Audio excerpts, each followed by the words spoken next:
complicated concept, but it doesn't need to be, right? So let's actually go back to the left hand side and let's start from the top.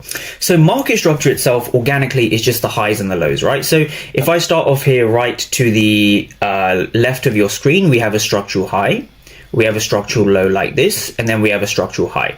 Notice how every single market structure break will happen with a body, right? So this is a body break over here. This is our first kind of market structure break.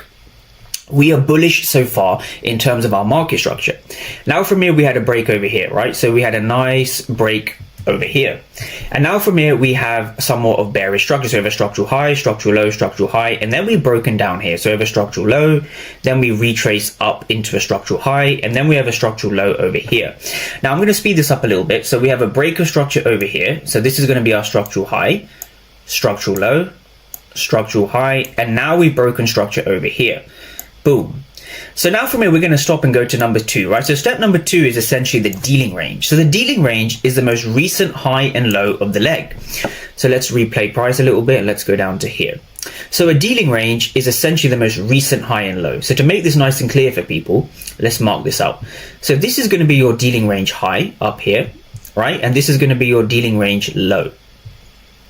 Dealing range low, dealing range high, and anything in between is what we call internal structure, and inside of that we have internal liquidity, we may have external liquidity, and we have fair value gaps, which is something we're going to get onto. But once you have your dealing range, you are simply projecting the Fibonacci tool from the swing high down to the swing low like this. And so this is essentially our dealing range from the swing high down to the swing low. And so step number 3 now, PD arrays. And so PD arrays come directly from the dealing range. And so the dealing range is important to understand because the dealing range gives us our fair value gaps and therefore our POIs. There's 2 types of POIs in the market which I want traders to understand, right? The first of those is a supply area, and we are going to go through what a supply area actually means. So a supply area is essentially a fair value gap that is above the 50% area, i.e. in a premium. And so a premium will look something like this. So we're above the 50% area and we are looking